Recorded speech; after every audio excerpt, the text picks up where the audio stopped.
Hello, everybody, and welcome. This is September 22nd. It's Lessons for Full Spectrum Humans, and the topic today is cancer as a genetic invader. So usually on the webinars, I split everything up into a level 1 and a level 2 teaching. With this week, I'm going to focus everything on what actually would be a level 2 teaching. And usually I save this information for the end of the semester so that everyone has had an opportunity to go through other teachings that are about cultivating unconditional love and a multidimensional viewpoint. However, this information is really crucial, and I feel like I do not often use the language of violence or of war and saying, hey, we are in a war, we're in a battle here. However, I will really say in this case, it's appropriate. We are so embattled against this disease that's known as cancer that I feel like we need to get the ammunition, the thought ammunition, as widely available as possible so that people can know what this is and fight against it as effectively as possible.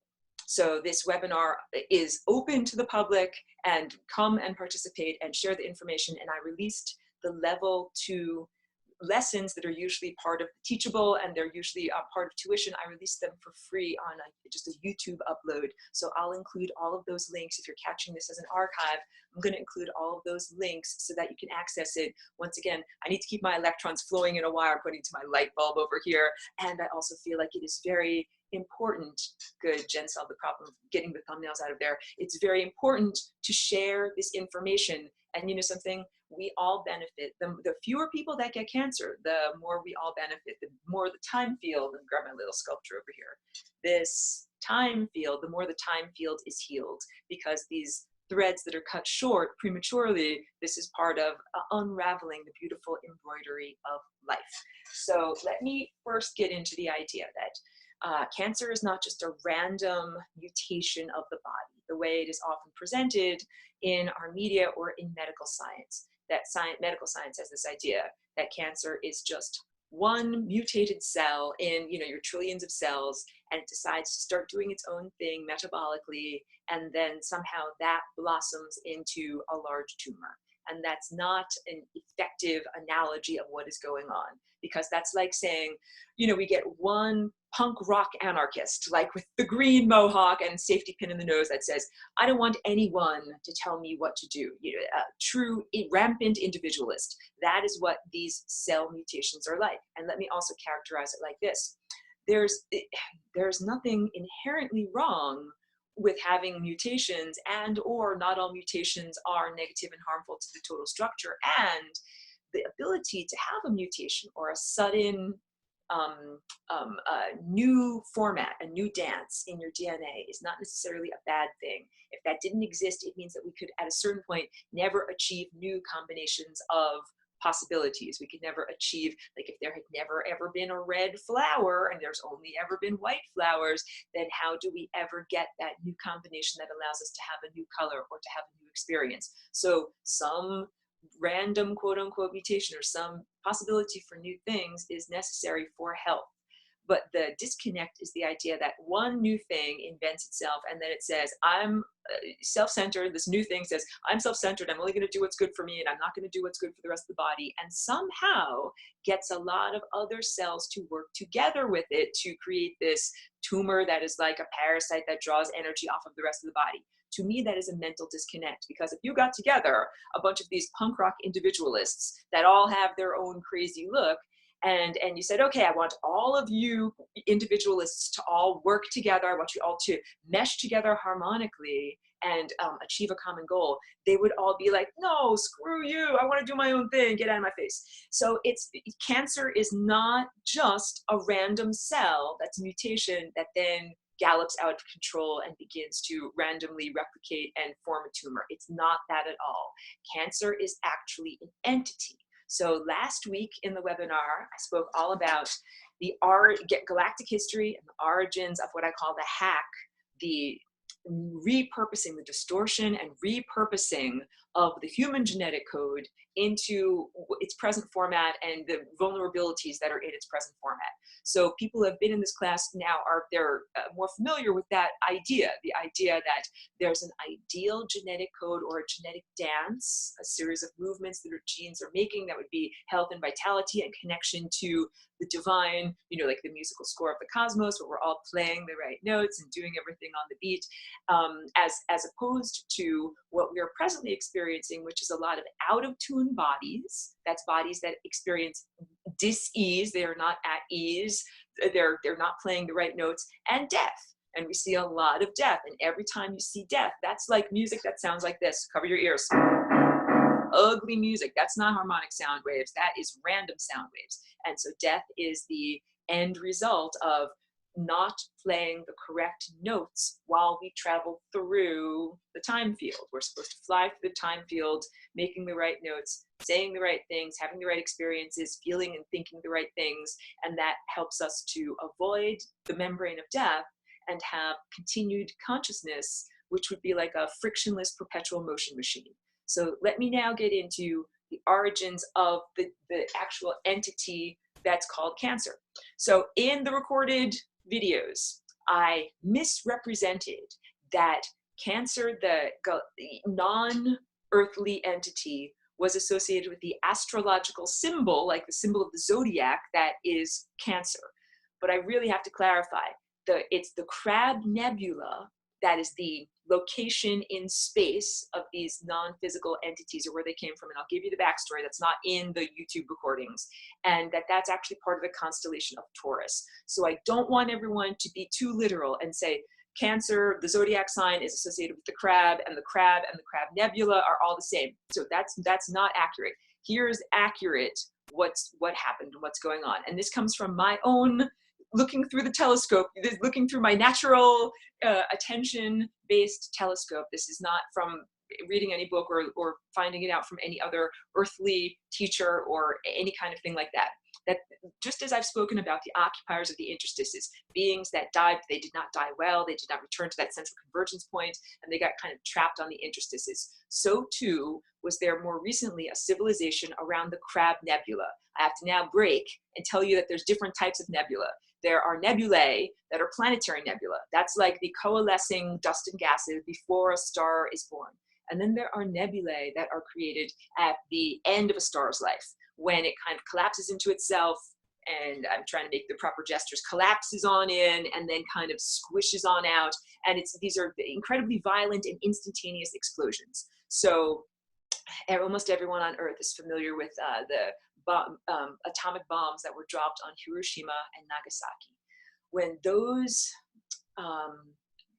instantaneous death devices went off, they vaporized the inhabitants, and they made those people change state from a physical, solid state, like you and I are presently occupying, directly into a vaporized state, a collection of hot gases and energy, and without going through all of the intermediate levels of change that are death and decomposition, that those levels of death and decomposition allow consciousness to recognize that it's on a journey and that it's not in the same place that it was before, and that it's gone through a change of state.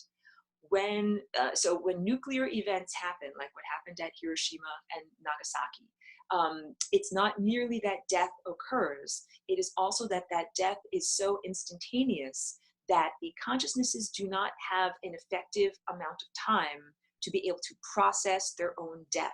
And so those inhabitants, those beings, they created with their momentum kind of like an interim world. You could think of it as a dream world or a mentally created world that could house their consciousness and give them enough time, quote unquote, in order to process and understand that their physical body had been destroyed and that they are now moving in a new direction or having a new trajectory. And I bring up that example from Earth history so that we can now apply that to what actually happened in the creation of this nebula. That there was let me put down my pen so I can gesture properly. There was a star that was at the end of its life. And let's say, because I'm like right in front of my face, this is the star. And let's say over here by this purple part of this painting, that's where there was a planet with a bunch of beings that lived. And this is who eventually became the entities known as Cancer. And the star went into its final phase of life, and it created this supernova, and the supernova expanded very quickly. And see where my hand now is reaching that purple dot on the painting behind it? It reached out and it engulfed that planet. And all this happened as quickly as the explosions happened that destroyed Hiroshima and Nagasaki.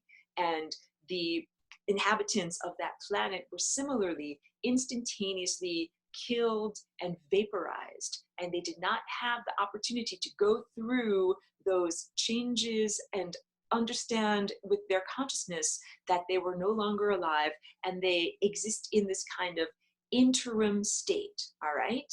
And that these crab nebulans, this is the crab nebula that they come from. So remember that you get stuck on the interstices, or you get stuck in that mentally created world. And if you have not lived well, if you have not died well, then you do not have the capacity to eat love in the next stage of consciousness. If you have cultivated yourself well, then you have the love-based operating system.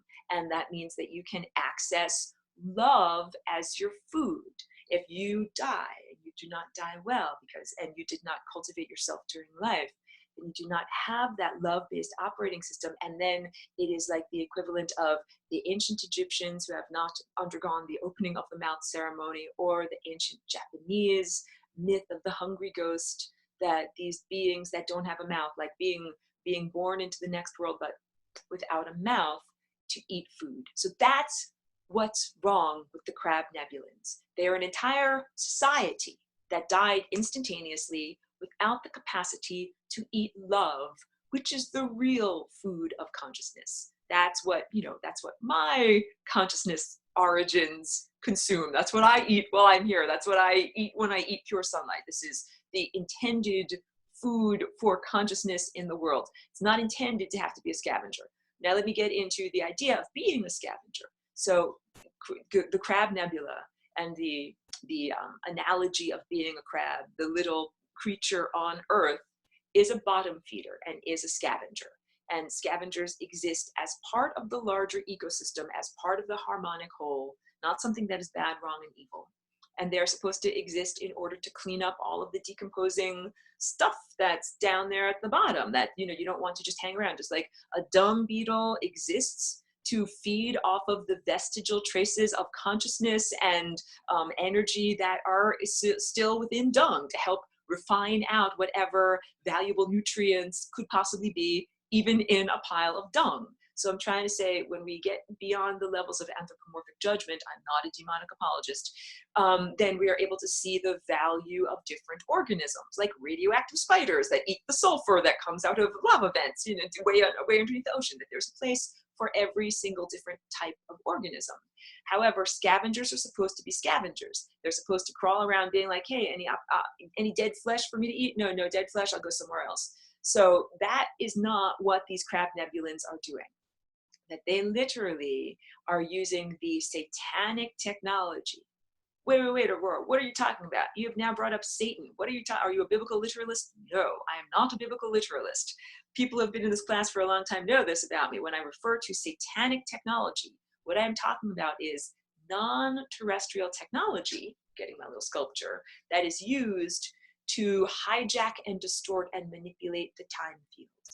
That is what non-terrestrial technology runs off of. And that I call it satanic because there's literally a space race that is a bunch of satanic beings, and they use technology to continue their metabolism of their consciousness and continue to be alive. And these are like the ultimate scavengers, but they're not just scavengers or parasites. They've turned into farmers, so that what they were supposed to be eating around the edges, like eating around the periphery.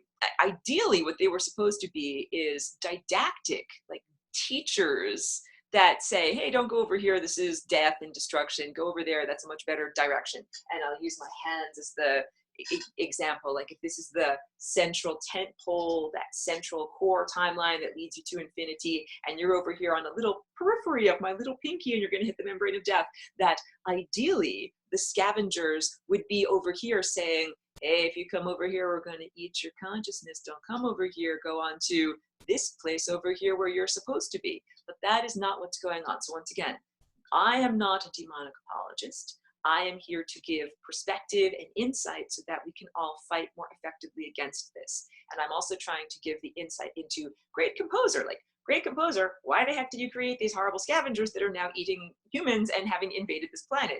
And the answer is that the scavengers were created ostensibly to just be along the periphery and to guide people towards the center, but they've gone out of control. What the scavengers did, the crab nebulans, after their entire society died, and they got set up with the form of technology. This is the major integument that everybody needs to know. You don't have a literal crab, you know, like eating away at your pancreas or eating away at your liver. You have a consciousness-based being that is non-local. It doesn't live here on the planet. It used to live in the crab nebula, and now it doesn't live anywhere. And just like a virus is another one of these non-corporeal entities, or a corporation.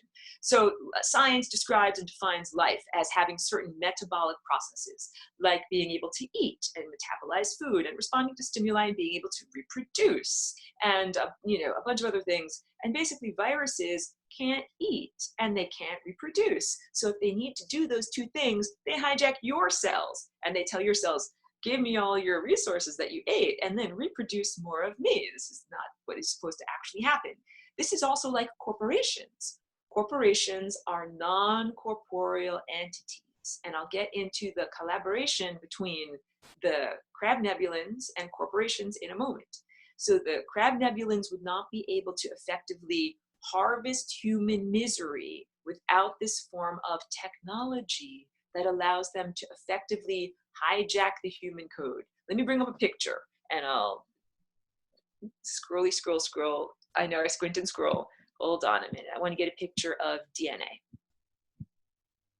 And I want to get a picture of DNA doing some cool loop-to-loops.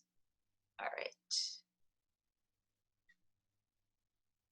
Because this is the idea. So these are some pictures that I did not draw myself. These come from different scientific papers, and what you're looking at are loops of DNA that are supercoiled. And when they're supercoiled, these are like threads, like crochet threads that are being knitted into or knotted together into new and interesting formats. Let me show you some more. So you can see like this, bring up a pencil and make a little gesture here. These loops over here, they're made of, first of all, some DNA squiggles that then are twisted together into spirals or different combinations. And you can even see that they make these figure eights. Some of them go over, some of them go under, over, under. This is part of the dance of the DNA structure. So this is also has to do with, I should gesture with my hands too. Okay, wait, it has to do with epigenetics. And here's another, I'm sorry about that. You can see more clearly here. These are twisted loops of DNA, twisted loops. Oop, make the pen go. The idea is that, let me go back to my face and gesture with my hands. Your DNA is like a book, and imagine we're looking at the book and these are all the pages of the book. If their pages are all stuck together, my RNA messengers can't get in there. Oh, look, I'd like to find out what's inside of all of these pages, but I can't read it because the pages are all stuck together.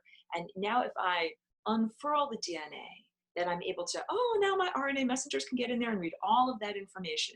So it depends on what this chapter is. This is the idea of epigenetics, and I encourage everyone to look into the work of Bruce Lipton, who is a biologist, a science, official scientist. I'm not a scientist, I'm an artist. No one has to peer review my paintings. No one has to peer review, you know, my visions. He's different. He does actual studies, and that's wonderful that that bridge or integument of consciousness exists in order to give this proof to people that need this proof. He has popularized the idea of epigenetics. That means the code that rules the code. That means you've got this book, the book of you. And the book of you is not just something that every page that's in that book, like a blueprint, must be accessed and built. That's not truthful. Identical twins do not develop identical diseases. So if this is one of the chapters of the book, let's say this is the chapter on how to build a cancerous tumor. Some twins open up those pages and then their RNA messengers can get in there and they can figure out exactly how to build the tumor. And some twins have those pages closed and they do not develop the tumor, they do not develop the disease. So science is not yet ready to really do the investigation necessary into why are some people have their pages open, why do some people have their pages closed? And the answer to that is because it involves elements of consciousness and awareness and perception, that the behavior of our DNA, put down my little pencil here, the behavior, the dance of our DNA, when it is moving, because it's constantly moving on a subcellular level, that dance and that behavior is based on our consciousness, what we think and what we believe, like your basic structured belief system, and what we feel. And so imagine you're dancing your DNA dance, you're doing what you want to do for your own self, and that is moving you through time from train car of reality to train car of reality, moment to moment, you're jumping through time. And then this non-local presence, literally a thought invader, is able to somehow stop your DNA from dancing in the way that it usually dances and make its own dance go into there in exactly the same way that a virus hijacks the cell's nucleus and says, don't make replicants of yourself, make a replicant of me as a virus. And so these crab nebulins, they have the ability to telepathically perceive what you are thinking and feeling and to influence your thoughts and to inject their thought structure into your life. So now let me get into cancer and the various aspects of cancer and what it is. So first up, it's a mental program. Science is not prepared to recognize this because science is not prepared to measure consciousness. Science is not prepared to say, how much does your mind weigh, or how many inches long is your mind, or any aspect of consciousness on that level. And yet consciousness is affecting everything. So I was saying this in the Facebook intro. When you go to the doctor as your regular interview, and the doctor says, well, tell me, do you have any history of cancer in your family, your mom, your dad, your grandma? These are subtle ways of programming the mind that says, because it is a genetic disease, if someone in a previous generation in your family had this disease, therefore it must necessarily have been passed down to you. And this does not recognize not only epigenetics, the capacity to open or close various aspects of the genetic code, but it also does not take into account lifestyle and exposure to chemicals. Because I also don't want what I'm saying here, and I know I jump around too much, I don't want what I'm saying here to be misinterpreted as, oh, if you get cancer, it's because you deserve it, because you thought the wrong thing, or you said the wrong thing, or you were not happy or joyous enough. It's not like that at all. Perhaps, a very long time ago, perhaps hundreds or 1,000 years ago, it would have been something like that. But at this moment in time right now, all of us are being exposed to so many chemical carcinogens and fields, like disruptive energy fields that are carcinogenic, that it's really not fair to say that it's only your own emotions negatively affecting the dance of your DNA. Because if here's an example. Oh, I'm sorry, I just made the tripod move. Here's an example. You're dancing along with your DNA and you're feeling joyful and blissful. And then some intrusive thought comes along, maybe something bad that you did when you were in 3rd grade, like naughty, you stole a cookie or something like that, you pushed someone on the playground. And all of a sudden your joyful dance, oh, you stop a little bit. Or it's like, if you ever have tripped over your shoelace walking down the street, oh, you tripped over your shoelace a little bit. That when you faltered in your joyful dance, that is when the genetic invaders have an opportunity to get into the genetic code. It is through that vulnerability. And so I will also say, taking responsibility for a mistake that you've made in the past is very, very different than blame and self-recrimination and guilt. And so I'm going through cancer is a mental program. Cancer is also the end result of running certain emotional programs. And the emotional programs basically equate to a sense of profound individual unworthiness, and the sense of not being worthy of love or resources or joy. Now I want everyone to think about like guilt and joy, or this negative self-recrimination, guilty, unworthy type of feeling, and joy as being two different symptoms of health. And also literally that joy is is an anti-carcinogen, it prevents cancer, and it helps to treat cancer. And if we look at the way that cancer has been treated by medical science, pretty much in the 20th century, it was almost designed to take away people from their joy. So things are a little bit different now in the past decade or so. Now when people get a diagnosis of cancer, because it is so prevalent, it does not necessarily mean a cessation of your ordinary daily activities. But it used to be that that was what was the truth. Like a person got a cancer diagnosis and then it was like regular life is done. Like you're not going to work or school anymore. You're just going to be subjected to a variety of medical treatments that all reduce the natural state of joy.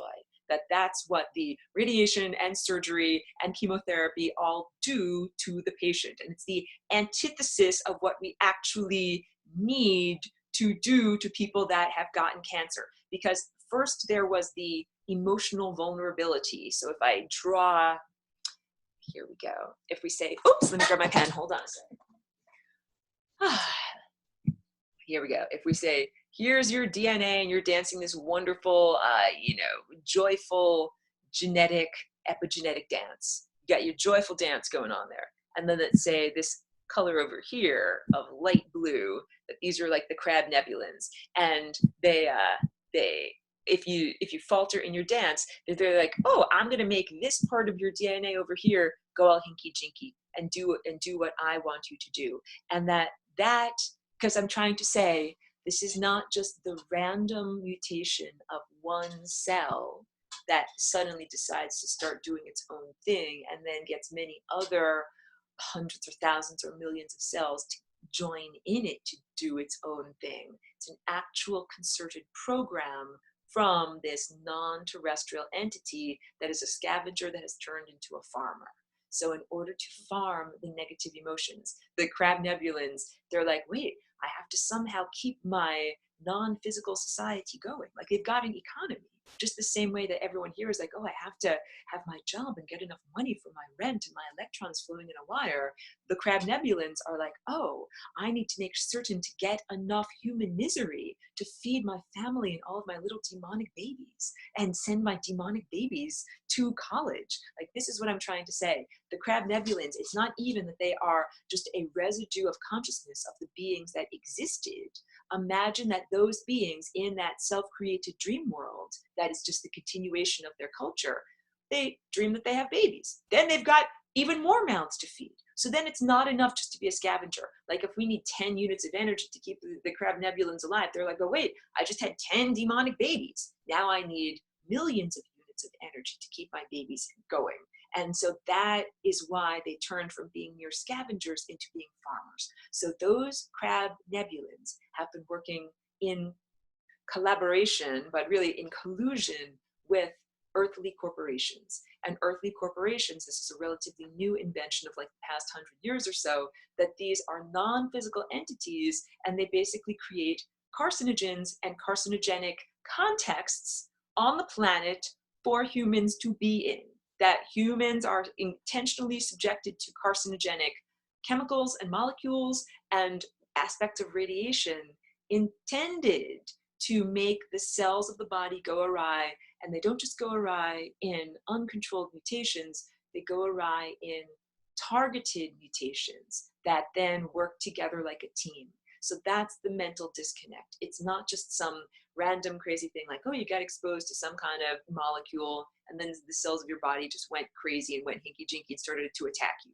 No, that's not what happened. So I'm trying to clarify here. So in the past, before our world was so saturated with chemicals and carcinogenic fields, mostly it was just the emotional field, the emotional toxicity of certain experiences or emotions that created that genetic vulnerability that the invaders could come into. But now, everyone and everywhere is subjected to all of these carcinogens, so it doesn't really matter. If you are the most happy and positive and joyful, super awesome warrior of consciousness, if you get exposed to a bunch of cesium-137, like this is going to create cancer, or like the people that in the early 20th century, women had this job in the factory of painting the radioactive watch dials with radium, and they were taught to like lick the paintbrush in order to make perfect points and then paint on it. And they all died a horrible death because they were eating radioactive substances. Like it doesn't matter how joyful you are if you love your job, totally, but you're eating radioactive substances, that's not, you are going to die from that. So this is the whole point. And let me just drink a little bit of water. And while I'm at it, hey, I drink my water out of a shungite cup. Hey, I'm not some kind of a salesperson for shungite. This is one of those things that we can begin doing. And I'll get up to all of the questions that are in the chat room. I'll respond to everyone because I know that there's going to be a lot, and people can share their own personal, whatever, if they've gone through cancer, if they know someone who has. Shungite, this is one effective solution, because I'm not just going to go into all of the excruciating details of what is going on with humanity without giving solutions. Both shungite water and shungite in lipid suspension. So, okay, the Crab Nebulans have been working in partnership with earthly corporations for about the past 100 years in order to intentionally create a toxic environment of molecules and radioactive fields that will create more cancer on Earth, or more vulnerabilities for cancer on Earth.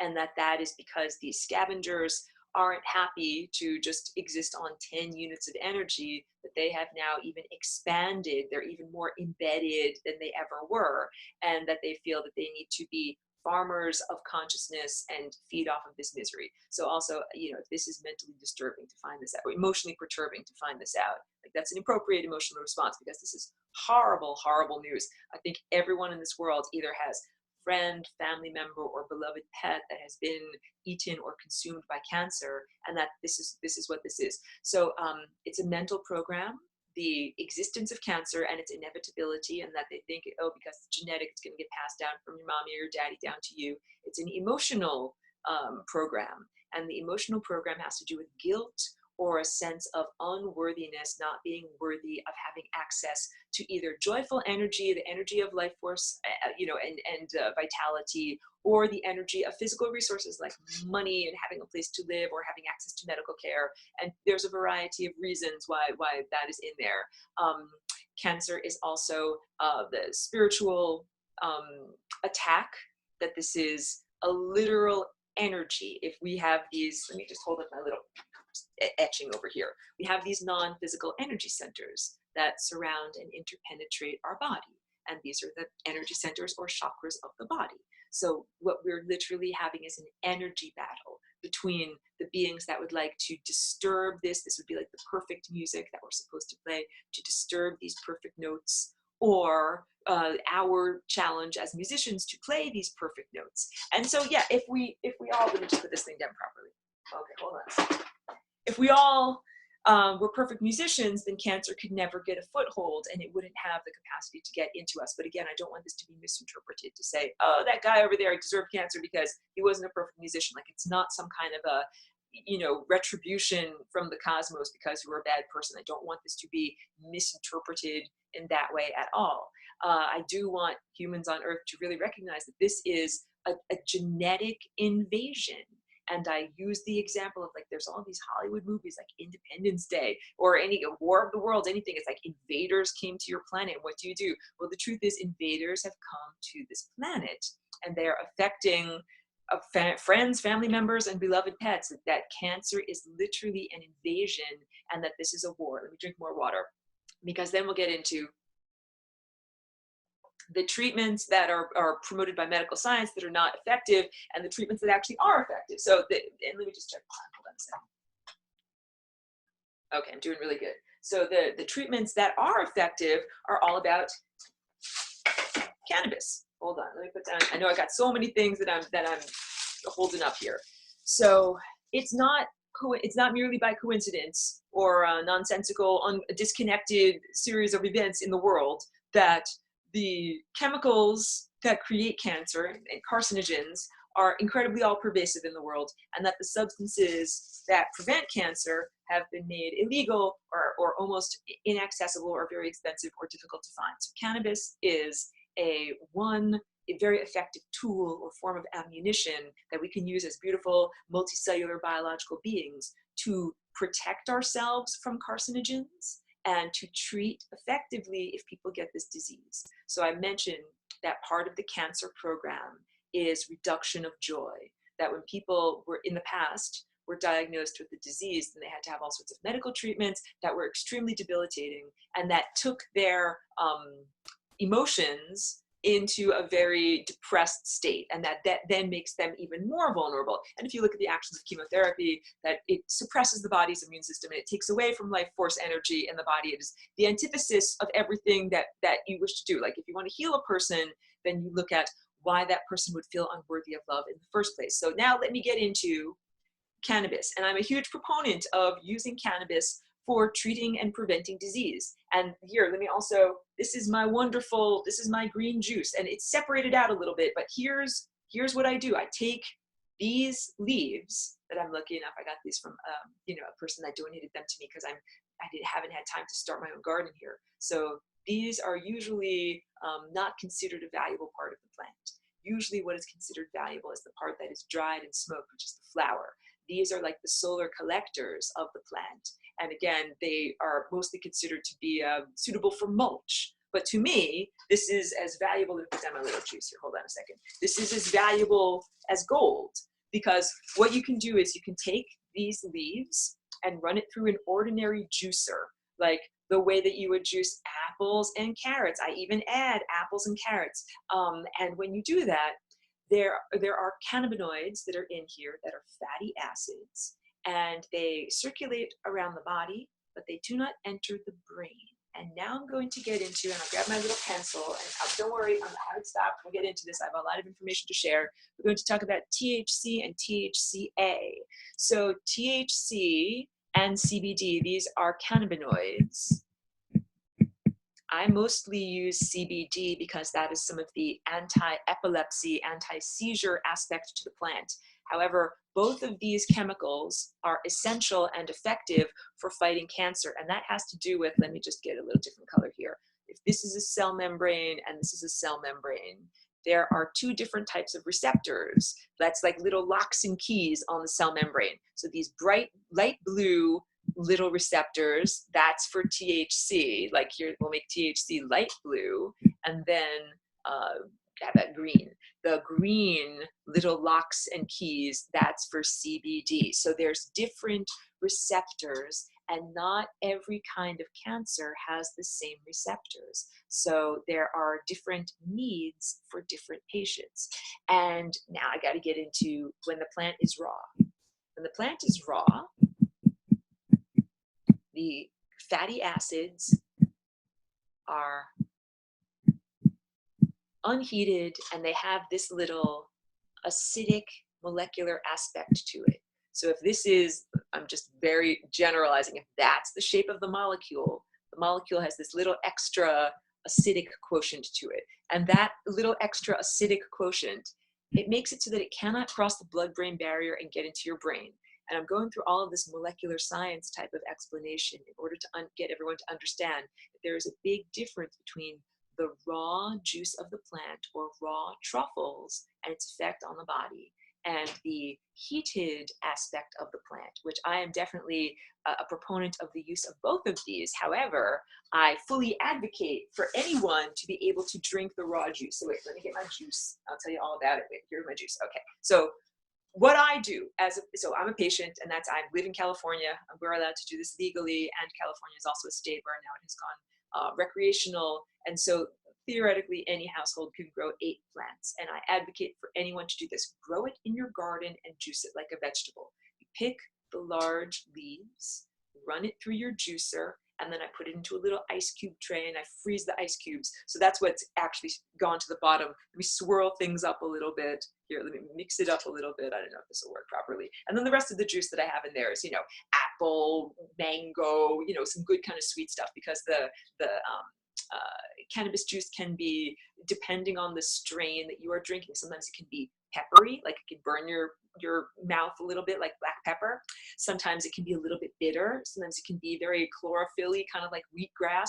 So you can be strong. You can just douse it down, just drink the green juice. I like to dilute it with a little bit of wonderful, something like carrots or something like that make it taste a little bit more palatable. And I drink this every morning. And I advocate for everyone to drink this because literally it is not psychoactive. That means that you could give it to a little baby and it's not going to get anyone high. yes, you can give it to a 90-year-old or a 100-year-old person. It's not contraindicated. That it's not going to negatively affect anyone or go against any medicine, whatever, pharmaceutical medicines a person might be taking. It doesn't harm any of that. And what it does do, so let me put this thing down again so I can talk properly. It doesn't go into your brain, but it does go everywhere else in your body. So it goes all throughout your bloodstream and your lymphatic system and your digestive system, and it saturates your body with many, many more milligrams of the THC or CBD than you would be able to do if you had dried that plant and you took it in its dried form. It's called decarboxylated. And that means it's been activated by heat. So if you simply dried it out and, over time, or if you dried it out using an oven, or if you dried it out using the flame of a cigarette lighter, or made it into a bunch of food, if you have applied heat to the plant, it changes its molecular structure so that then it can go into your brain. So if a person has a brain tumor, then it is not effective to just juice raw leaves, because that medicine will go to every other part of your body, but it won't actually go into your brain. So wait, let me also talk about, I'm sorry, I keep ducking off camera. I'm trying to hold up. I got all these little props over here. Here's another thing I want to show you. I make these little truffles. Okay, it's in front of my face. It's made out of cocoa butter. That's like the yellow part that is not the brown part of chocolate. And then that's just a frozen bud. So again, I advocate for everyone being allowed to grow their own garden, because this is not the type of stuff that you find at a dispensary where you will find all the medicines that have already been either dried out over time or heated or made into different types of tinctures. So there are some THCA tinctures available at certain dispensaries, but it can be difficult to find. And I'll also say CBD is not a psychoactive cannabinoid in the same way that THC is. So that is why it is effective as a dried medicine for some people that might be very psychologically vulnerable, for people that have autism or emotional issues or whatever. If you gave them CBD, it's not, I like to joke, it's not like you will be tripping, going to Jupiter with Jimi Hendrix or anything like that. It's not that type of an experience. However, there are changes. I definitely experience perception changes when I take CBD, and CBD for me makes it difficult to sleep before I go to, if I try to take it too close to bed before I go to sleep at night. So the different ways that these different chemicals affect our perception. Let me say this. I don't have any problem with psychoactivity. That's the idea that you've heated the cannabis medicine and that it is going fully through your entire body, including your brain. Because at the beginning of this presentation, I said that one of the vulnerabilities that allows in these genetic invaders and consciousness invaders to eat away at humans in known as the disease as cancer is a sense of unworthiness and joylessness, feeling horrible, feeling depressed, feeling guilty, feeling downtrodden. And that is what the psychoactive effects of cannabis can be. They can be to be uplifting and to give people joy and hope and more emotional resilience, or a sense of positivity that the future isn't going to just be a horrible nightmare. And so here's just an anecdotal expression. So I had a friend back in Woodstock, back in Woodstock of like 7 or 8 years ago. It was a prohibition state. Now Woodstock has gone medical, but it doesn't have as good of a program as California. I had a friend, and she's passed on at this point, but at that point she was dealing with stage 4 breast cancer, and she was a new mom also. And so she had her baby and gone through all these medical treatments, and she was trying to take care of a little baby, and at the same time was very, very exhausted by all the medical treatments. And I remember I visited her, and she was sacked out on the couch, and the room was dark, and she was just looking very depressed and very sad. So me and a bunch of other friends, we got together, and through friends of friends of friends, we got her some cannabis oil. And now let me show you what is cannabis oil. Hold on, put down on my little thing so I can gesture. So this is cannabis oil, and it is not the same as hemp seed oil. Hemp seed oil is if you grow the plant and you take the little seeds that can grow next year's harvest and you press it in a squashing machine and oil comes out. That's like a wonderful oil for your salad or, to eat in your smoothies or something like that. But that is not a psychoactive oil. It contains beneficial omega fatty acids that are wonderful to add to your diet, and it is not psychoactive, but it's not an effective treatment for cancer. So this is cannabis oil, and it's kind of like a resiny or tarry or sticky type of substance. And this is the extract that comes from the flowers. The flowers of the plant are where most of the medicine is concentrated. That is why for most people who grow the plant, for bringing it to a dispensary, these leaves are mostly just for compost. You're not going to get money unless you're a person like me that values having the fresh juice. So again, that juice that is raw does not go to the brain. A person that has a problem with cancer in their brain needs to take a substance like this. And this is a very concentrated form of the medicine. So cannabis is different when it is inhaled or smoked or vaporized, as opposed to when it is consumed orally or put into the body through suppositories. When you eat it or when you put it into your intestines with suppositories, it totally saturates the entire body. It is a much more profound effect. It goes to every cell. And this is the idea of what one wishes to do in terms of preventing and treating or healing cancer. That THC and CBD, let me grab the little thing, what they do is, if there are, wait for the pen, if red, let's say red is a cancer cell, and let's say blue is a nice healthy cell, and let's say green is cannabis medicine. When cannabis medicine is introduced into the cellular structure of the body, it'll go around to all the different cells and be like, hey, blue healthy cell, I'm going to surround you and keep you nice and healthy. And remember, this happens all through the receptors that are on the cell membrane. This is like a molecular dance through these cell membrane receptors. And that same cannabinoid substance goes to the red colored cancer cell here, and it says, hey, you're shaped weird. I'm going to tell you to press the big red button. This is called pre-programmed cell death. I'm going to write it for you. Apoptosis. This is the word for pre-programmed cell death. Every cell has inside of it a self-destruct button. And cells are supposed to press the big red button when they find out that they are malformed or that they are misbehaving or that they're doing the wrong thing. And apoptosis is very similar to if you have a tent, like this is a camping tent, and you've got the little sticks that hold up the camping tent.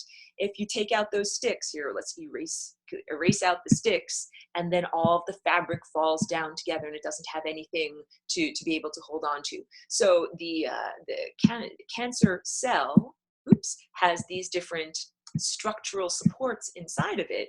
And when cannabis reaches the cancer cell, it tells the cell, hey, it's time for you to self-destruct, dismantle yourself. That's what apoptosis is. So all of those little support structures get taken out, and then the whole thing, gets kind of smushed on down. And then what happens is, let's use a different color. This is a white blood cell. Wait, make this work properly. Make it work properly. I don't know how to make anything work properly. Here. This is an immune system cell, like a white blood cell, that comes in like a vacuum cleaner, and it slurps on up everything that is the dismantled cell and allows it to pass out of the body. So basically all of that in order to tell you that the cannabis oil, when a person takes this, and there's a whole regimen about this. So when I got out to California, this was about 4 years ago, the first thing that I did was I learned all about cannabis because I'm a patient. I'm dealing with epilepsy, not cancer, but I had to learn about CBD and THC and raw versus decarboxylated and the different effects on the body. And I also had to learn about effective organic ways to grow it, because of course, if you're a patient and you're ingesting this in order to fight cancer that comes from being exposed to chemicals, you don't want to eat a bunch of chemicals or pesticides. And this is what, unfortunately, a lot of unethical producers of cannabis put on their plants just in order to bring it to market, and they don't care how it's affecting patients. So I went through a whole education all about that, but basically the best thing to be able to do is to grow your own and to grow it organically, and that means using various natural foliar sprays so that you can still eat or juice the leaves, and that none of the chemical residues end up in the final medicine. And this type of medicine, it can be made into a tincture, like you dissolve it. You can dissolve it in alcohol, but I do not consume alcohol. And I think that's not the best delivery system into the body. It's a fatty substance, so the best thing to do is to dissolve it into a fatty carrier, such as MCT. That means medium chain triglycerides. And this is a form of purified coconut oil that is liquid at room temperature. So that's what I do for my tinctures. So you basically take a small amount of this extract, and dissolve it in the MCT, and they can put that in a little jar with a eyedropper and take out the appropriate milligrams per day.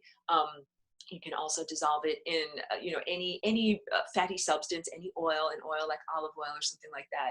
And then when you do that, it means that it is more bioavailable. If you just took a chunk of this medicine, put it on your finger and ate it, or, washed it down with some juice, just like a pea or a piece of corn or a piece of vegetable matter going through your body, it doesn't necessarily get fully broken down by your digestive system and absorbed. So that's not the most effective way to eat it. So what patients need to do is they get the extract. And so also I learned all about growing it organically, and I learned all about how to do the extraction process using only food grade ethanol as opposed to isopropyl alcohol or any other kind of petrochemical.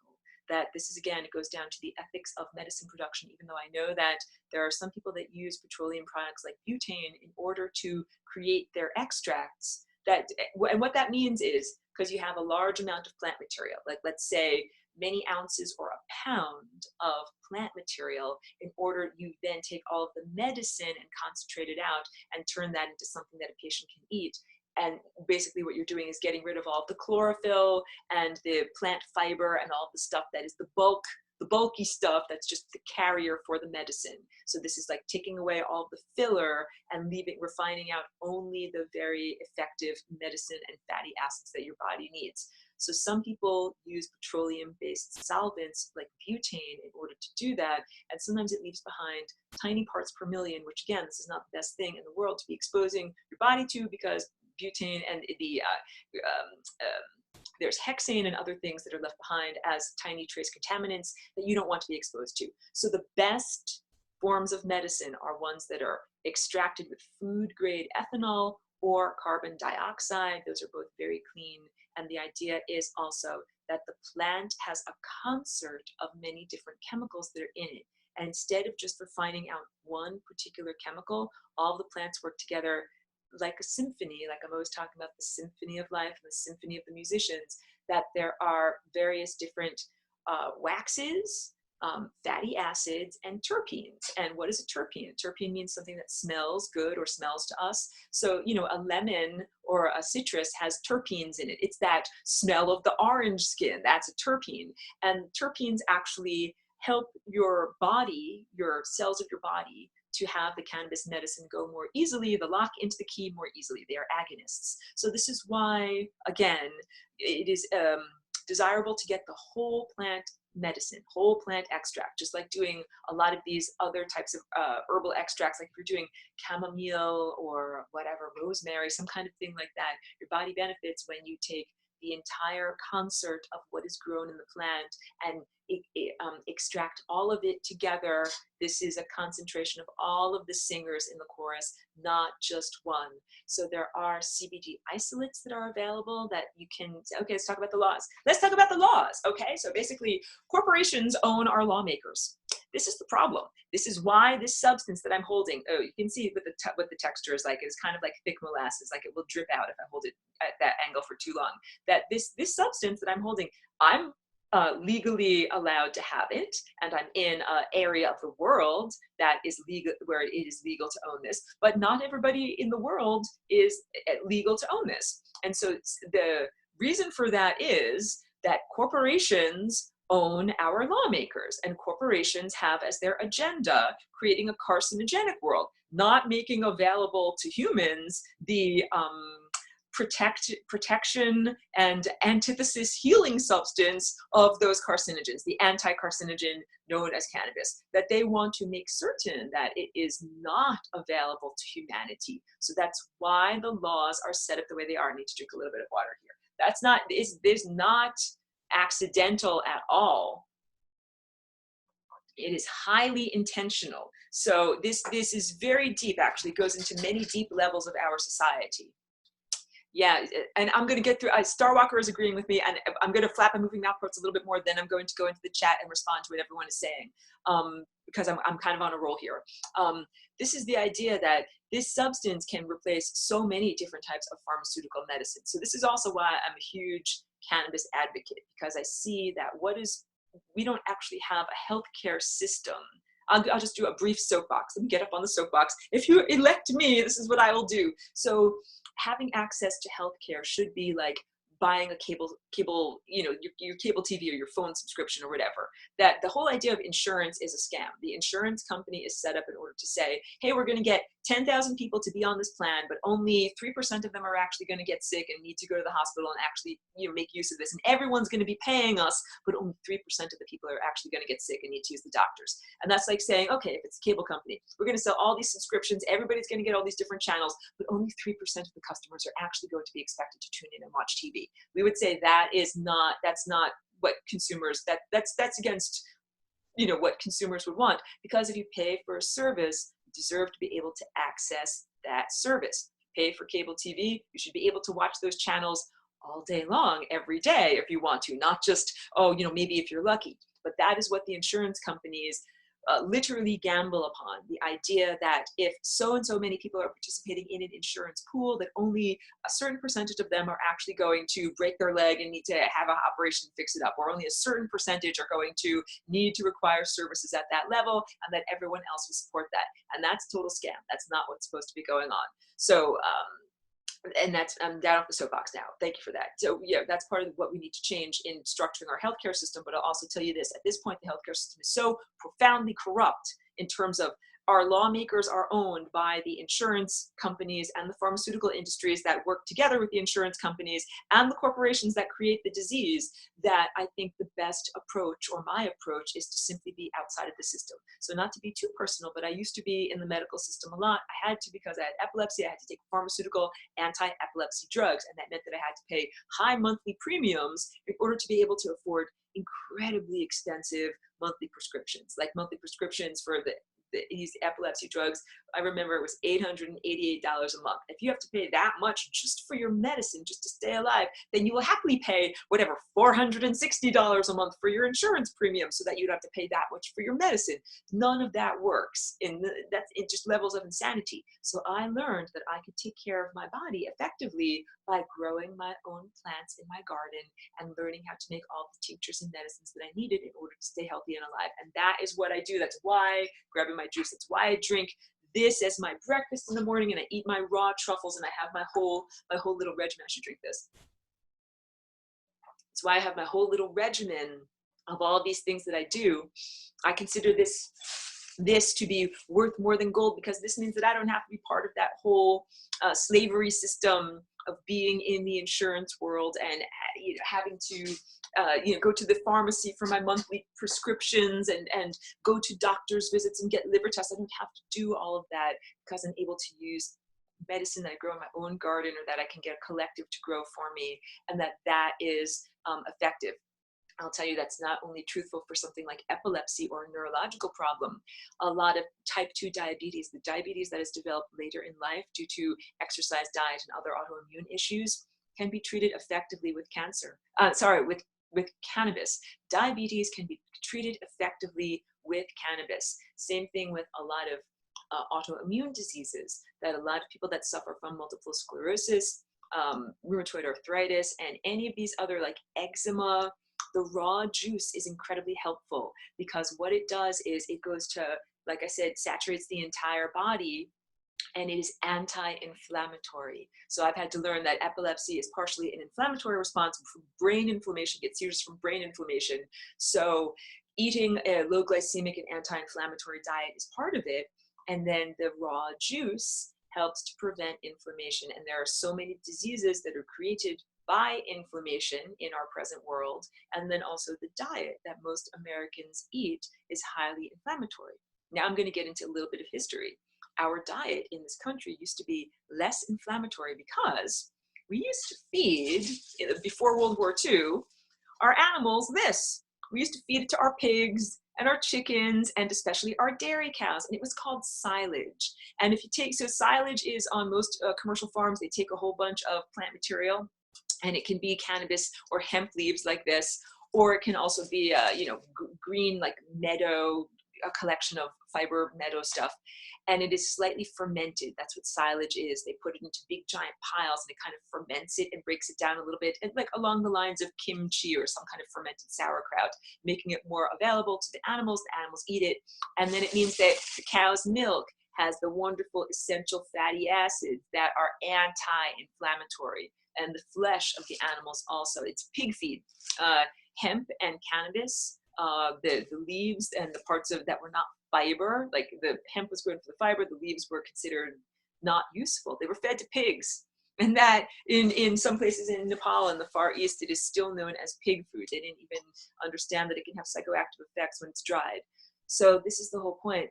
There used to be many more cannabinoid fatty acids that were naturally a part of the United States diet. And when hemp was outlawed and cannabis was outlawed and made unavailable, of course, that changed. And of course, the entire levels of factory farming and food production all changed. And now, pork and so many of these substances are just inherently inflammatory because of the diet and the way that these things are raised. And same thing with the dairy cattle and the quality of the milk that comes from the dairy cattle. So things used to be different, and it used to be much less inflammatory. So I'm going through all of this in order to say that the way that things are structured, the way that the pharmaceutical insurance lobby is infested in Congress, and the way that corporations own and control lawmakers, none of this is by accident.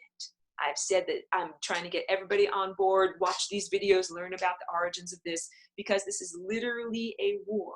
Think about if your country gets invaded, what are the things that get taken over? Vital infrastructure, like factories that can produce food or weapons or anything like that.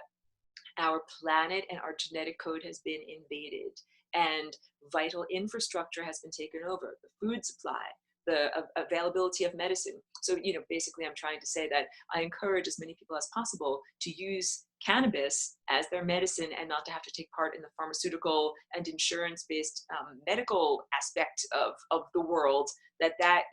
We need to just really rectify. We need to clear that out a lot. Yes, it's very effective if you break your leg and then you need an orthopedic surgery. However, on the treatment of almost every other type of systemic disease, our medical system is not effective, and also our insurance system, as I've gone through, is also not effective. So if you can get out of the system, and cannabis is one way to get out of the system. Hey, that cannabis oil that I was showing you is also antibacterial and is effective against a lot of the profound infections, like the antibiotic resistant microbes are actually effectively healed by contact with cannabis oil. There's all of these wonderful uses for it. So you might think, that this is not actually an effective thing, or not actually better than medical science and what is available pharmaceutically. However, in many ways, it is better. And ancient China, the word China actually means the land of hemp, and hemp and cannabis are two closely related genetic expressions of the same basic type of plant. So it's the same basic genetics, but they're just grown slightly differently, and they have different expressions of their physical characteristics. So basically what we're saying is that China, a very long time ago, over 5,000 years ago, based their entire society on the seed for food, the fiber for effective things like rope and clothing, and the resin for medicine. And that's not necessarily, it wasn't necessarily worse than a world that is based on petrochemicals and antibiotics. That is an effective way to take care of health. So, okay, I've done a lot of flapping my moving mouth parts. Let me see what comments are going on here so that I can respond to questions. Okay. So Ocean Sky is asking, is this why angry people or people holding resentment are vulnerable? So yeah, again, I'm not saying these things in order for people to blame themselves or others, or feel more guilty, or feel more downtrodden. That's the antithesis. But basically, what I'm trying to say with this whole broadcast is, in order to prevent cancer, and in order to treat cancer, we need to have people have more joy. I never finished that. Wait. Let me close this thing on down so I can see properly. I didn't finish that anecdote about my friend that had breast cancer back in Woodstock. We got her some cannabis oil, and she, after a couple of days of being on that medicine, she came over to my house. First of all, she drove, which she had only been sacked down on the couch, really depressed before then. I was amazed to see that she was driving. And she was like, well, Laura, I just wanted to check in with you, make sure I'm doing everything right, because I'm feeling really good. That she was feeling uplifted, like positive about the future. Instead of horribly depressed, she actually had some sense of hope for the future. And she took that medicine and amazingly went into remission. And her doctor said to her, we don't actually say that patients like you can go into remission, but this is what's going on with you. And she never told her doctor what was going on because it was a prohibition state. So the doctor just thought some miracle of chemotherapy occurred. And then this person got off their deathbed. So what eventually happened was my friend was able to live for 3 more years. And she took a very concentrated dose over about the first 3 months, where she saturated her body with a large dose every day of the cannabis medicine. And then she achieved this remission. And then after that, she took a very tiny maintenance dose, and it's expensive. It was expensive medicine. It was very difficult for her to get access to it. And she was lucky that a disability payment had come through, so she was able to pay for it. And that was the only way that we could get it for her. And then after that, it was like a real financial struggle to get access to it. But she stayed alive for a good couple of years. And the point is, she had a good quality of life. She wasn't lying in bed or, in a hospice somewhere. And she had this new little child that she actually could be a parent to the child and, go to the park and play and have a life. And eventually one day she dropped dead suddenly of a stroke. So she didn't die of cancer, but her body was very worn out. And she was very exhausted from all of the medical treatments. She did all radiation and surgery and everything. That's the challenge, is that for too many patients, cannabis is turned to as a last resort. After profound surgeries, after radiation, after chemotherapy, and all of those things take down the vitality of the body, she was literally on her deathbed. So I'm happy that she was able to extend her life for 3 years and had good quality of existence. But I'm very honest. I didn't try to say to anyone here that it was like waving a magic wand, poof, and that everything was perfect. But the point of the story is, taking that medicine helped to bring her out of the profound depression that the other medical treatments had subjected her to, and brought her into a much more joyful state. And yes, in her life, she had had a lot of tragedies, and I think that that is what contributed to the emotional vulnerabilities that gave her the disease. And also, I think also being exposed to a lot of chemicals. So I gotta drink water, hold on a second. That friend worked in the same building in Woodstock with a couple of other people that were also my friends, all of whom came down with cancer. So I think, I came up with a very rough theory that maybe it was what they call a sick building, where there's some chemical contaminant that is making a lot of people develop, similar problems there. So I think that that might have been it. But it's, I'm just trying to say, joy is how we fight this war. And for a long time, the traditional medical treatments are the antithesis of joy. Yes, Starwalker is saying that she didn't do alternative treatment. So she didn't smoke it, she ate it. That's the key. When you smoke or vaporize or inhale cannabis, it only gives you a certain amount of saturation in your bloodstream. When you eat it, you can get a much higher saturation, like milligrams into your body, and have a much more profound healing effect. So that's the idea. And when you drink it raw, I can drink raw cannabis juice and get 500 milligrams of non-decarboxylated cannabis into my bloodstream, and I can be perfectly fine and drive my car. But if you take 500 milligrams of THC, you will be having a psychoactive adventure. Believe me, you should not be driving a car. So that's the difference. And so yes, for patients that are taking that concentrated oil and that they're really trying to fight their cancer effectively, those patients need to take care of themselves and not be trying to run a chainsaw or anything like that. Like, they need to be, and that's the idea, that you do a regimen for like about 3 months or so. And that you get up to taking at least 500 milligrams of THC a day with some CBD thrown in there. However, hormonally sensitive breast and prostate cancers require opposite ratios. They require high CBD and lower THC. So this is also part of the problem, because of the scheduling or assessment of the federal government of cannabis, that there's only a certain amount of research that is able to be done on it. And so most of this is trial and error experimentation by patients on themselves and then reported to other patients. So for a long time, I was on a patients advocacy group where everybody shared what their experiences were. And this is how I learned what different types of diseases require different types of cannabis ratios, because literally there were not white papers, there were not tests that were done with mice or something like that. These are actual women with different types of breast cancer that would try their own cures or try their own remedies and then share their information with others. And so it's like the patients are helping each other. In some sense, I really love that this is, you know, a lateral hierarchy and very grassroots. But on the other hand, at this point, people shouldn't have to be shooting in the dark and just randomly roulette wheel trying like which is the right strain for you and which is going to work for you. That literally we should be able to have a laboratory do research and say, this type of cannabis works for this type of cancer, and here's the research that shows us that. And that research cannot even be done right now because of the structure of the laws made by the lawmakers that are owned by corporations, non-corporeal entities like Monsanto. And Monsanto's whole gig is making carcinogens, making genetically modified organisms. Those organisms themselves attack your genes, and also the glyphosate. The glyphosate causes those vulnerabilities. So I use this as the example all the time when I talk on my radio show and on these webinars. The idea of babies born with brain cancer. The old scientific model says, oh, you know, you get cancer because of the chemicals you've been exposed to in your life and all the different things you did, or whether you smoke tobacco. And the answer is, if you're like 8 months old and you developed cancer, it's not because of anything you did in your life. You didn't even have enough time to be exposed to the chemicals and radiation that would cause you to develop cancer. So then we're understanding that that is because of parental exposure to carcinogens. And there's a huge correlation between parental exposure to Roundup, the glyphosate, and babies being born with cancer, specifically brain cancer. So and that's not karma. That's not okay. That's not okay on any level. That's not like, oh, because mommy and daddy walked past this field and breathed in this air of this glyphosate, or, you know, drank some substance that had like fruit juice that had glyphosate in it, that then their offspring should necessarily develop brain cancer upon birth.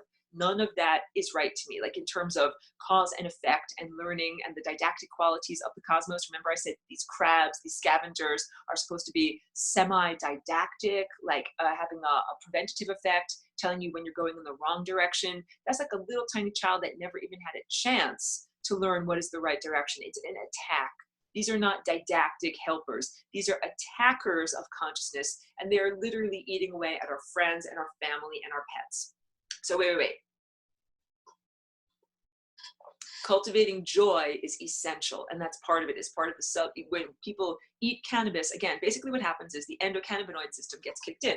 Blah, blah, blah. I have not told you what the endocannabinoid system is. Endo meaning within, existing within the body. So our body has a neurological highway that is supposed to be a series of two-way streets, like signals that go in this way and signals that go in this way too. And what has happened is, because mostly the endocannabinoid system is not activated because we don't have these fatty acids in our diet, it's a one-way signal, one-way street. So if you have a pain signal, it's like I'm pain. And when you have a two-way street, the body's like pain, and then the other says, hey, I don't need to hear that pain signal anymore. I know that there's a pain signal there. Let's fix it. And that is how the two-way street happens. So the endocannabinoid system, when it gets activated by people drinking raw cannabis juice or eating hemp seeds or eating the decarboxylated concentrated oils, then these neurological highways become two-way streets. It not only brings down inflammation, it brings down pain, it brings down the neurological pain that often comes, the neuropathy, when people are going through chemotherapy or when they have nerve damage from something like multiple sclerosis. A lot of the times they have pain just because the nerves constantly misfiring. And that's also what epilepsy is. It is disarrangement of thought structure because the nerves are constantly misfiring. And what the endocannabinoid system does when it is activated and regulated is it makes all of those cars drive properly on the highways instead of having crazy car accidents on the neurological highways. So someone was just asking me about cannabis in pets. Cannabis is a very effective tool for treating all sorts of diseases in both dogs and cats. And so if your dog or your cat develops cancer, it can be used in order to help heal them. They simply need tiny, tiny micro doses. So if 500 milligrams is appropriate for a human, but it is something like 1 milligram per 10 pounds of dog body weight of THC or CBD. So these are like tiny, tiny micro doses. And yeah, you have to make sure that you don't give your cat or your dog too much, because it can be definitely psychologically overwhelming it affects them mentally. Like they might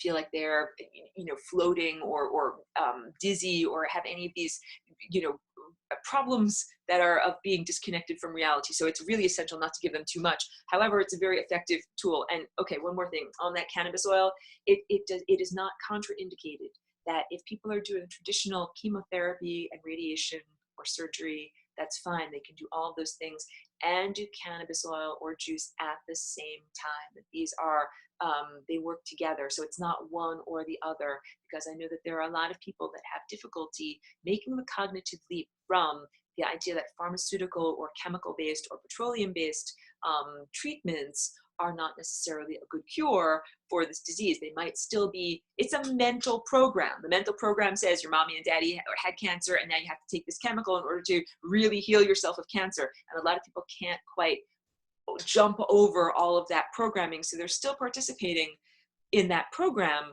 You can do all of that stuff and take cannabis at the same time. The cannabis helps to protect the healthy cells and get the unhealthy cells to dismantle themselves in terms of apoptosis. So it can mitigate or minimize the side effects of chemotherapy, which often cause the cell death of healthy cells along with the non-healthy cells. So, okay, back to questions. Hold on, let me scroll back. Let me do this.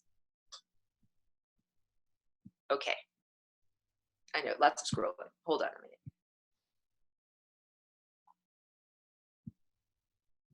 All right. So Janet is questioning, what about a fleeting thought of doubt or fear and one's moves the thought out and returns to spirit? Does this affect the DNA as well? Absolutely. Like it's very effective. If you're trying to play your beautiful music and some intrusive thought comes along and tries to make you feel unworthy or unloved by the cosmos or distracted or in any way, yes, it's very effective. You can do things like say, no, thank you, or, I'm not interested, or I don't think so, or to envision them being sucked up by a cosmic vacuum cleaner or put into a state of total entropy or any of the things that work for you.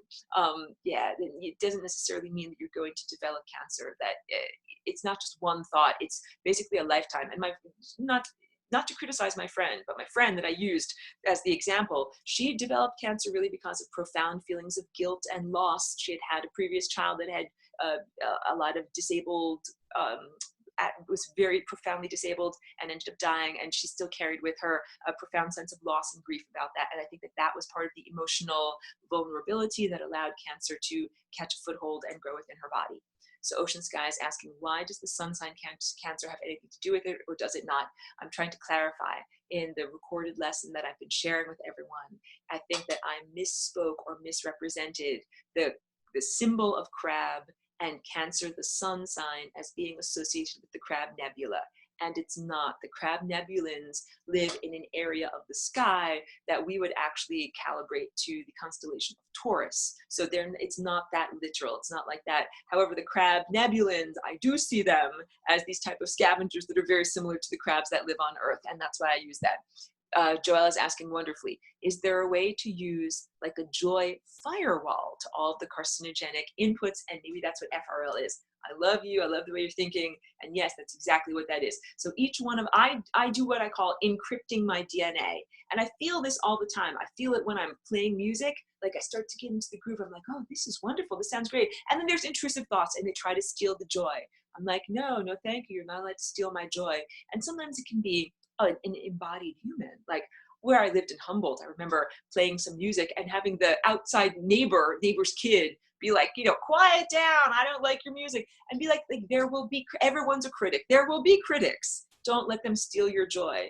And definitely in terms of society, you can be walking down the street in a wonderfully joyful inner expression, and it might be perceived as being socially inappropriate to the people of society that are programmed to basically police one another's emotional state. Like, that guy over there is looking a little bit too joyful. We'd better clamp down on that so that he's not, like, you're not allowed to walk down the street dancing or grooving. You're not allowed to do that. You're not allowed to be that happy. You're not allowed to be that. So there are subtle ways of social control to make people not feel this, as express their joy as much as they want to. And then there are also all the things like when you sit and when you go any place and there's a TV on and it's always on, the cable news, and it's always on disturbing topics or just something distracting, those are things that steal joy, and that's not by accident, it's on purpose. all these different things like, you know, news of murder and rape and war, and being exposed to that just because you're sitting in a waiting room getting your oil changed at the mechanic,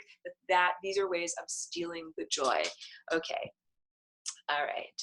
Yes, that these are genetic invasion. So Jen is asking me about juicing the raw leaves. She asks, do you juice the sugar leaves or the smaller ones or both? And she's saying the gamma globulin protein edestin repairs the plasmid DNA. I have read that's fascinating. I don't know about that. I have to learn about what the gamma globulin protein is. So basically, when I do, let me switch back so I can see more easily.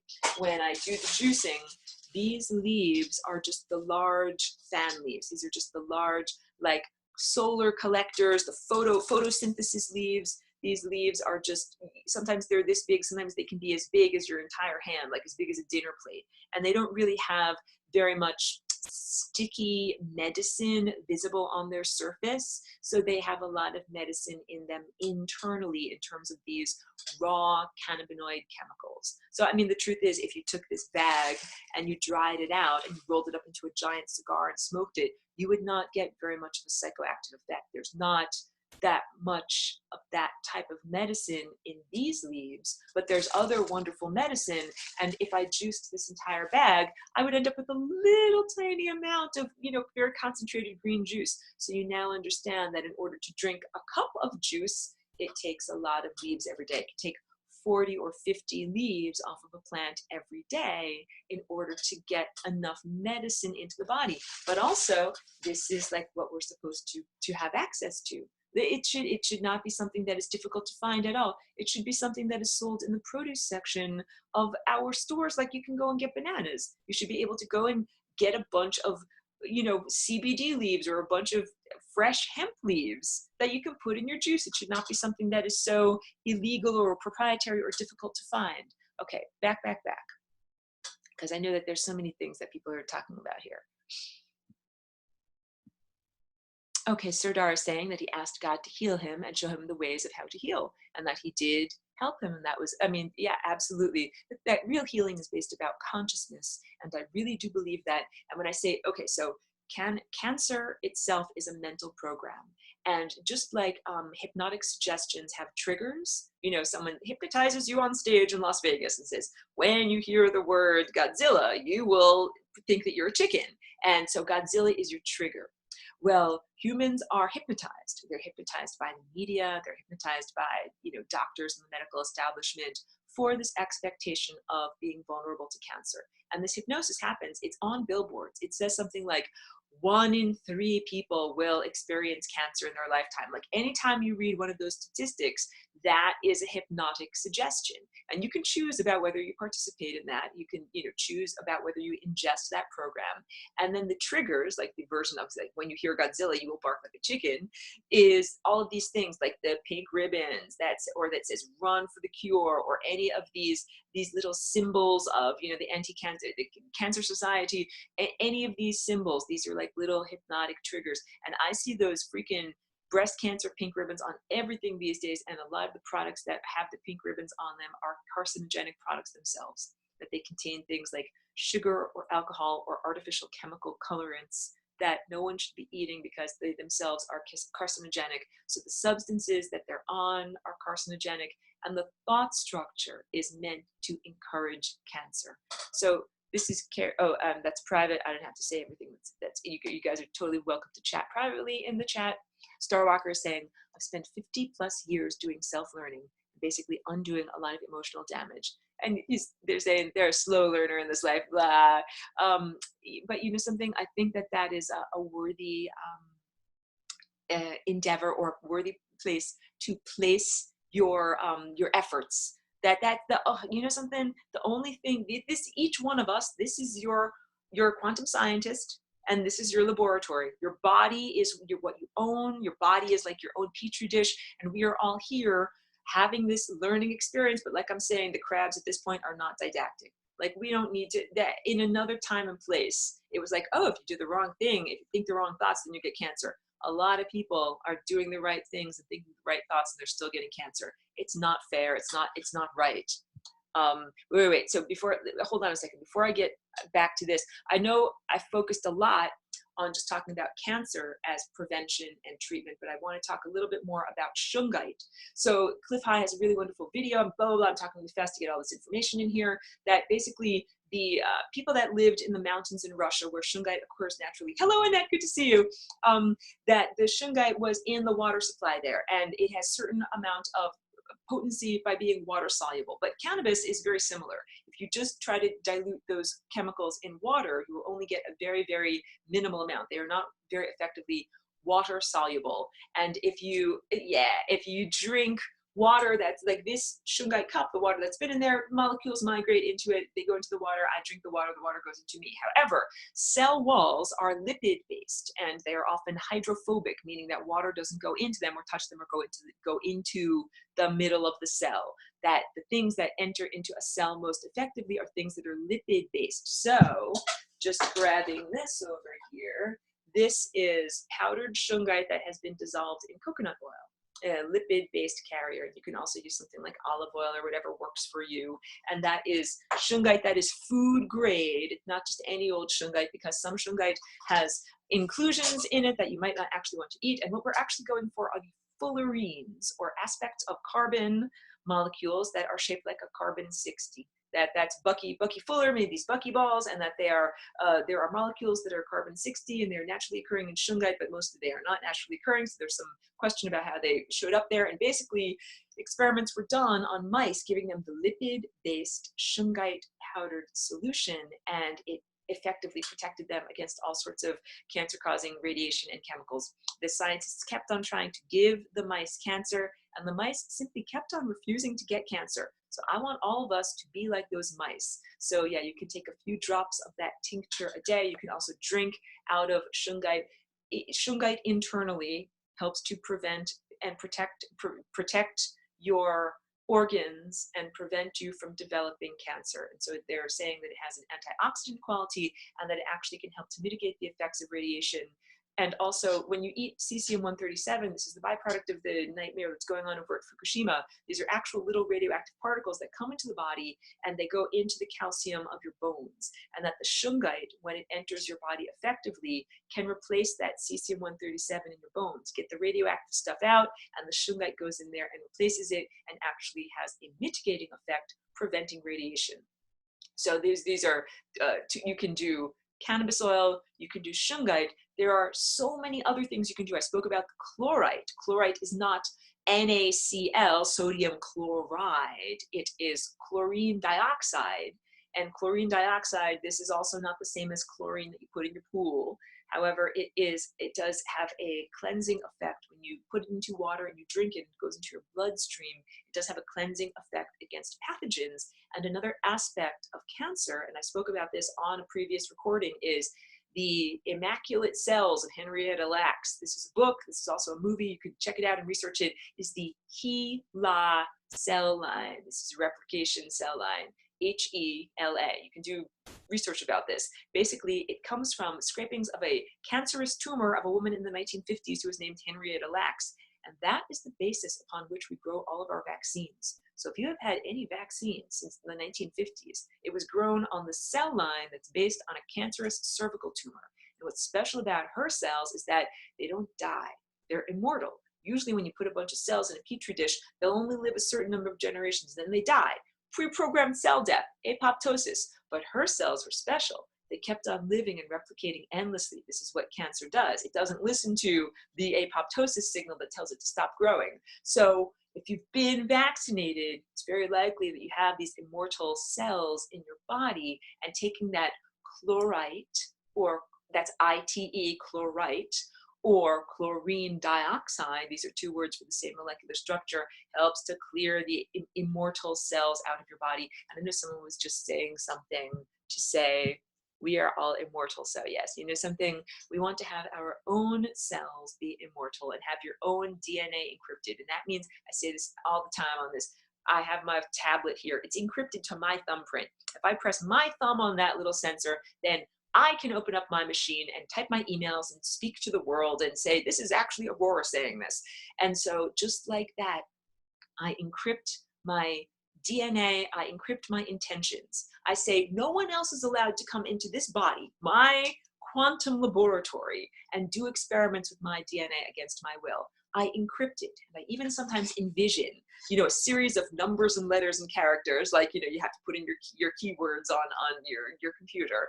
I imagine that my body is crawling with encryption and that nothing else can get into it. It's like, oh, sorry, you don't have the password. You can't get in. Ha ha ha. This is Aurora's laboratory. You don't get to do experiments with me in my life. So a huge part of this is taking that, you know, that sovereignty or control over your own system and not allowing other consciousnesses to come inside of us. But again, I'm not pointing the finger of blame or casting aspersions upon other people. If you get invaded by cancer, it's like we're in a war and you got shot by a sniper. And I'm not here to be like, hey, you got shot by a sniper. Not at all. I'm here to say, wow, that means now you need to get cannabis oil and do all these different things. And I haven't even gotten into things like, you know, what can be done with diet and what can be done with juicing, like in terms of like super concentrated nutrients and colon cleansing. Like there's so many different things that can be done in terms of healing the body and fighting effectively against cancer. And I was just bringing up cannabis as one aspect of it that I'm very familiar with and that I have the information to share about. So going back to the chat. Okay. Okay. Yes, and that's a really good point someone is bringing up about agribusiness. That these are not family-owned farms anymore. All the family-owned farms, I think they got bought out in the 1980s and everybody had a mortgage crisis. And now it's huge corporations own the food-making aspect of our food supply. This is non-human entities are making the food that humans eat. And this is why there are genetically modified organisms in our food supply. It's a literal toxin. If we actually had a series of lawmakers that legislated understanding about the organic needs of the biosphere, we would not have those organisms in the food chain. It's not even okay for insects to be exposed to that genetically modified corn. Like butterflies should not even be exposed to that crap. You should not eat it as a bunch of corn chips. Okay, Starwalker is saying that this is what his younger sister went through with breast cancer, but succumbed to it. Yeah, so okay, if she smoked cannabis when she was going through chemotherapy, it might have helped to mitigate her nausea, but just smoking it does not give enough saturation into all of the levels and all the tissues of the body in order to fight against it most effectively. Oh, but if she ate it, then that would have gone in, but then you also have to ask, was her body severely compromised, and did she get the right ratios, and did she get enough of it every day? So because I was in these groups, and a lot of times people would say, I'm eating all this cannabis, and why am I not getting better? And so the answer is, are they taking the right strain? And that's why I said we shouldn't have to just shoot in the dark and play Russian roulette. We should be able to do research to find out which strain works for which cancer and make sure that patients get the right thing. Because when patients get chemotherapy, they don't just all get a one-size-fits-all thing. They get the chemicals that work for their disease. So we should be able to have that. So Joelle is asking, if it's not brain cancer, would just juicing the raw be effective? I would say not just raw juice. If a person has developed a cancerous tumor, at that point, the body needs to be saturated on every level. So yeah, juice is part of that. Raw cannabis is part of that. Inhaled or vaporized cannabis is part of that. And then also the concentrated oil should also be part of that. And you can even apply it topically. Putting it on your skin is another good way to get all of those nutrients to go into the body. And guess what? For people that have melanoma is if it spreads, a very deadly form of cancer.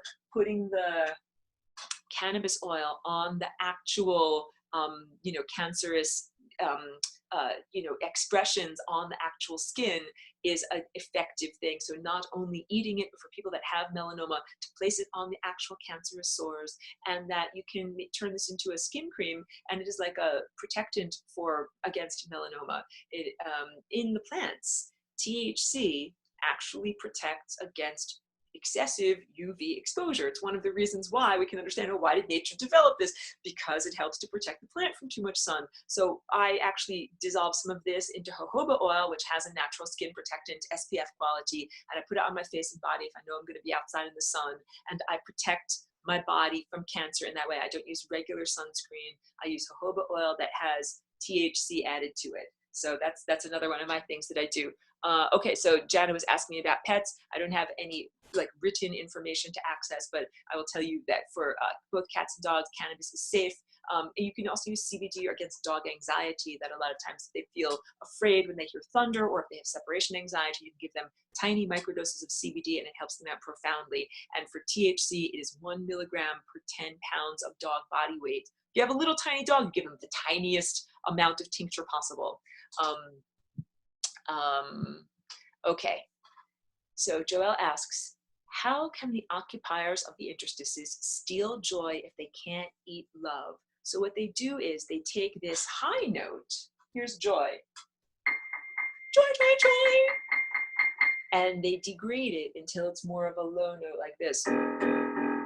They literally change the frequency of your internal state, or siphon off energy. If you're moving at 10 units per minute, they slow it down till you're only moving at 3 units per minute, and then they siphon off those extra 7 units of energy into what they want. So all of this is like, if I'm playing my piano and I make a little mistake, the siphoning off is that feeling of like, I'm doing great, I'm doing great. Oh, I made a mistake, you know. And you know, usually it's with body posture too. It's like you're feeling great, your shoulders are back, your spine is erect, and then you make a mistake and it's like, oh, your shoulders go forward and you kind of collapse forward like a flower that goes face down into the mud. And that's what we want to try to avoid. So even if I'm playing my piano and I make a mistake, I'm like, oh, I made a mistake, I'm going to keep on being joyful anyway. Like, I'm not a lobotomized idiot. I'm actually a fighter trying to stay happy and healthy. And that's it. Like I told you, the neighbor's kid that was like, stop, shut up, you're not good. And I'm like, I'm gonna keep practicing anyway. That's it. You did the little, everybody's got a comment, peanut gallery's trying to bring you down. Don't let them bring you down. And that's it. Ocean Sky makes a good point. He says, or they say, everything is a choice, we decide. And that is absolutely truthful. That really the thing that I can see amongst my 4 friends who died of cancer is that everybody made a choice, and it was a choice about how they, for what reasons they developed the disease and how they respond to the disease. And these were all 4 friends, people that I love and miss. So I'm not criticizing them. However, I also do see the connection between their perspective and their approach to life, and maybe being even ambivalent about being in a physical body, and then seeing cancer as an opportunity to leave the physical body, or go on a different direction and have a different experience. So I understand where that comes from, but I'm trying to tell everyone, we can make this world a heavenly experience if we change and transform it and use our collective and collaborative partnership with the cosmos and make our music better. So don't just be like, well, the world sucks, I'm just gonna get cancer and get out of here. Like, don't be that way. Please stay, and we can improve the world. And I think that that's a more effective way of doing things. Okay, wonderful question. Jana is asking me about what type of water I use. So yeah, when I was in LA for the summer, I would not drink any tap water. I know that water has all sorts of pharmaceutical residues and hormonal phthalates, everything in the world like that. I would not, I didn't even like to have to shower with it on my body. It was fluoridated. So if you can, stay away from fluoride. Where I live now, I'm in Ojai. It is not a fluoridated water system, so that's very good. However, I still don't drink the tap water. I get either distilled water, which is, I think, the best. I get that from, like a commercial store here. Or you can get reverse osmosis water, which is, if you do not have fluoridated water, the RO water is enough to get out stuff like that are chemical contaminants. But if you have fluoridated water, then reverse osmosis is not enough to really have pure water. So then you have to get distilled water. But the caution is that if you drink distilled water, it does not have trace minerals in it. So you might have to supplement your diet with trace minerals like calcium and magnesium and other good stuff like that. So putting it into a shungite cup or putting shungite chunks in your water bottles does help to put some minerals back into it. What it mostly does is helps to put energy into it. That's what we're talking about here. I've been saying cancer is an energy eater. It's not like a real physical crab that goes into your body and physically pinches your cells and makes you unhappy. It pinches your emotions. It pinches your mind. It causes anxiety and depression in your body. So it is an energy quality. So the energy of healing shungite can go into the water, and then that energy goes into you. But the physical carbon-60 atom also has some benevolent aspects to it. So yeah, and so the water really matters. So what I do, I take you can take calcium supplements, or you can eat foods that are mineral rich, so that you make certain that you're getting everything that you need in your body if you're taking distilled water. Okay. All right. This is totally off topic, but Ocean Sky wanted to say, why do people say that cats are evil? And I will tell you that that's like a myth that goes back to the Middle Ages or the Dark Ages, when people thought that cats were part of witches and that they were stealing babies and making them into changelings. I don't know. I think cats are wonderful. I used to have a wonderful cat and I miss her a lot. So I don't know why they think that. Okay, I'm not exactly sure about that question. Yes, cats are wonderful. Okay, good. I think that exactly. So you're superstitious why they were killed. Okay, so let me just open the floor. If there are any more questions or comments or anything that you would like me to clarify while I've still got the recording going, I'm happy to do it now. Or if not, I'll end the recording so that it's not too long of an upload. I think that I did most of the major things. So yeah, I have the two, there's part one and part two of the backstory that I think I covered pretty well, but that it's still worth looking into on the recorded lessons. Usually it's part of level 2, but I'm adding it in with the link so anybody can watch that and anybody can share with anybody, because I want everybody to have all the ammunition, the thought ammunition, so that we can fight against this invader and help one another, and that this is part of it. And I'll also, like, I'll add my Patreon links and everything. You can contribute, though you are not mandated to, but it is highly appreciated. That's the way I say it out there. Like, I'm not a huge profiteer, but I got to keep my electrons flowing in the wire so that I can keep on doing my webinar. So I thank you to everybody that helps literally to keep this going by contributing every week, by either enrolling or being a patron. And fun and exciting new things are going to happen on the Patreon account in the next week or so. I'm doing clothing designs, so soon there's going to be a new level where you can get a dress or a piece of clothing every month. So that's what's coming up. So let me just check the last few chats. Okay, Joelle has a question. If someone can't get cannabis, can they just use shungite internally for cancer? And I would say yes, like, it would be best to be able to get cannabis too. I understand that it's not legal and it's not available in every state. Luckily, shungite is not illegal, so you can get it. But I would also say if you've got cancer, do whatever you can in order to be able to get access to it. And if you live in a state where it is not medically legal to get cannabis, become an advocate. That's really how our world changes. And even if it doesn't benefit you personally, like if you go to some meetings or if you write or speak to lawmakers and you have your voice heard, that it really does help to cause momentum to change things. Even if it doesn't benefit you personally, you're breaking the ground and it helps other patients that will come after you. And that's the way the laws have changed. That's the way it helped in California 2 decades ago. Other patients were advocates, and that allowed me to come along a couple of years ago and actually get the medicine that I needed. So if it's not available in where you live, don't just give up or be like, the world sucks, it's not okay. Band together with other patients that could benefit from it and actually go to your lawmakers and actually do letter writing campaigns or do whatever is within your power in order to be able to have your voice heard. And that's the way that things actually change. And Ocean Sky is saying, do the lasagna. That is exactly right. I'll hold up my little lasagna.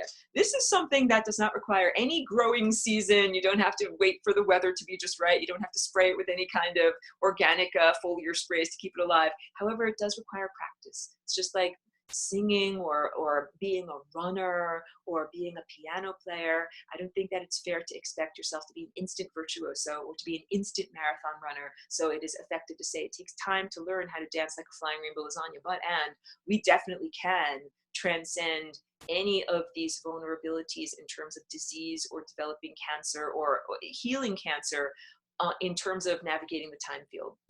That have been saying, that genetic dance that makes us go from one train car of reality to another train car of reality, we can change timelines by doing a different dance. So if you learn to dance like a flying rainbow lasagna, yes, you can dance onto a timeline of endless immortality and even incongruous profound healing. And this has happened. I mean, I think in a lot of ways, when people when they get diagnosed with cancer and if they're able to get access to cannabis oil and then they go into a profound remission, that's like a miracle. It's literally like jumping from one timeline where you're going to go into the membrane of death and redirecting where you might have a lot more time. And maybe it is possible to keep on extending that time and keep on going more and more and more without having to eventually acquiesce or succumb to death or to disease. I like Ocean Sky. You have a wonderful attitude. You're like, just rock out, refuse the bad news. You know, in a lot of ways, I must agree, because I think that there are all of these mental programs. Like there's another one that's coming up saying the end of the world is going to be tomorrow. I am definitely not expecting to wake up tomorrow and see, you know, mushroom clouds or any kind of thing like that. I'm definitely placing myself, my focus and my attention and my expectation and my belief system and my behavior on timelines where we get to continue to extend our consciousness, where we don't have to have a total destruction in order to have a total renewal, where we can have a different experience. So I invite everyone to come collaborate on those timelines. Those are the good timelines to be on. And Jen, I'm sorry to hear that you've got a missing furry overlord.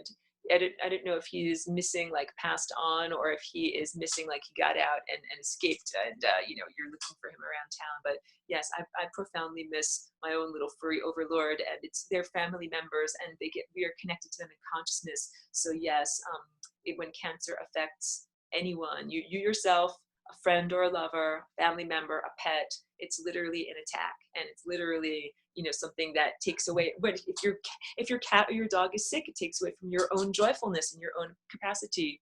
Oh, so yeah, definitely. So okay, we'll hope that Teddy makes it home safely. He doesn't have cancer. He's escaped somehow, and we will hope and pray that he finds the right timeline where he gets to make it home. Let me end this recording for right now.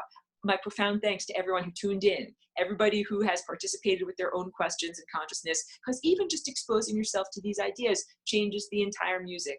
If there's one takeaway, if you're a new person, you came here and you have the takeaway of, wait, I can change my thoughts and my ideas, I can change my genetic experience, I don't have to develop cancer, even if mother and grandmother had cancer. Or even if you thought you might have had cancer, then you can now have a different experience and have continued health and vitality. That is the idea. That because it's a mental program. The more people that you know in your life that get cancer, the more you think that it's inevitable, the more likely you are to get it. It's just like out of tune music. You're like, that music doesn't sound that good. And then your own music starts to go out of tune. So the more that we support one another and we say, hey, it is possible to avoid cancer. No, it's not inevitable. No, you don't have to let these invaders inside of your body. If they've already gotten a foothold inside of your body, there are things we can do to help to get out of it. And we can also, you know, encourage one another on this journey. There's solutions, there's things we can actually do. So I'm way trying to get past the genetic fatalism. All right, so let me end the recording because it's going to be a long upload. Thank you very much, and thank you to everybody who's a contributor on any level at any time. Thank you so much, definitely.